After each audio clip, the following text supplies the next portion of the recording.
want to get into just really quickly is why Hadoop. And Hadoop has been in the industry for the past decade, maybe 2 decades now, and it's just a big industry name for what are utilized for analyzing tons of data. And so on your right, you'll see um, sort of a Hadoop ecosystem where Hadoop can serve multiple purposes. Uh, Business intelligence tools, where we're utilizing Hadoop's suite of tools such as Hive, analyzing using a common programming language to us data scientists, and that's SQL. And so Hive has the ability to feed knowledge and ultimately provide business intelligence to corporations. On your right, you'll see some of the functions that uh, many data scientists use today, and that's MapReduce. They use Spark, Tez, Storm, just different tools that allow for folks in the industry who particularly work with data, just a way for them to analyze data and gain insight.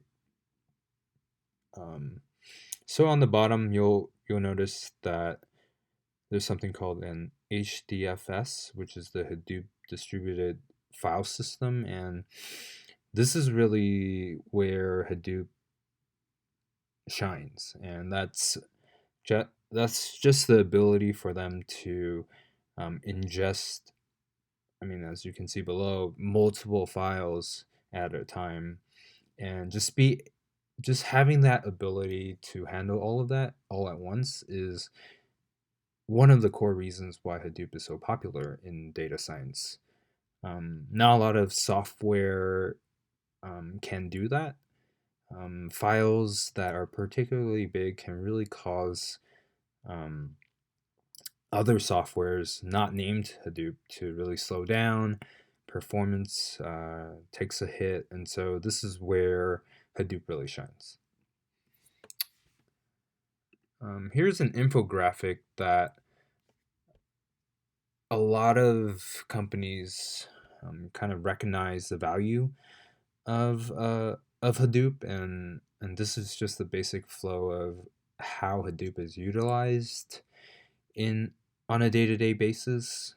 Um, it probably doesn't take only one day to get through this flow, but just to walk us through it, um, I found this infographic here that I thought was very, very insightful and one which you might find useful in the future yourself. And so, how does data come in uh, into a corporation, right? So, number one is data sources. So, perhaps an external data vendor is our partner at SMU, and they send us over data to our perhaps data center, and we take it as raw data.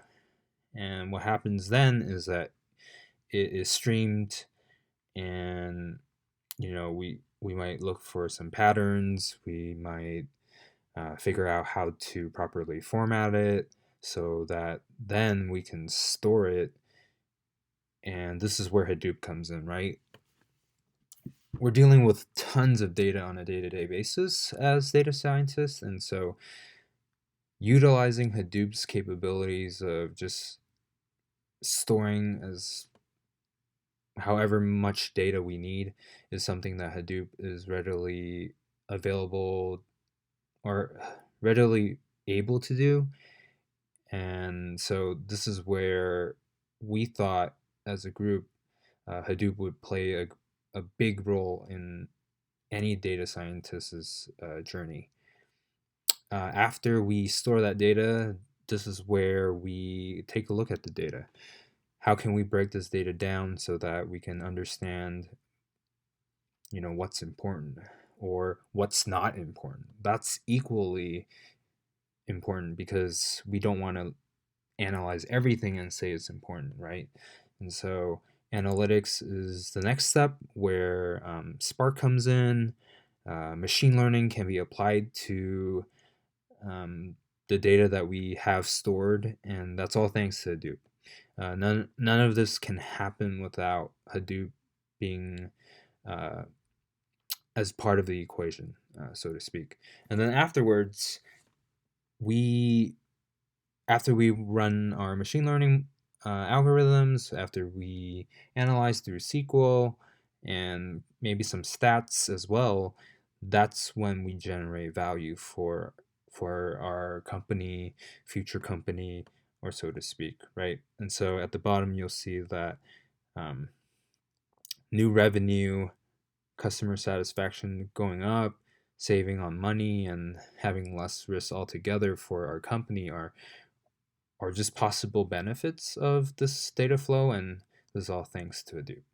So, in a bit, we'll get into understanding how to install the Hadoop software um, on our computers.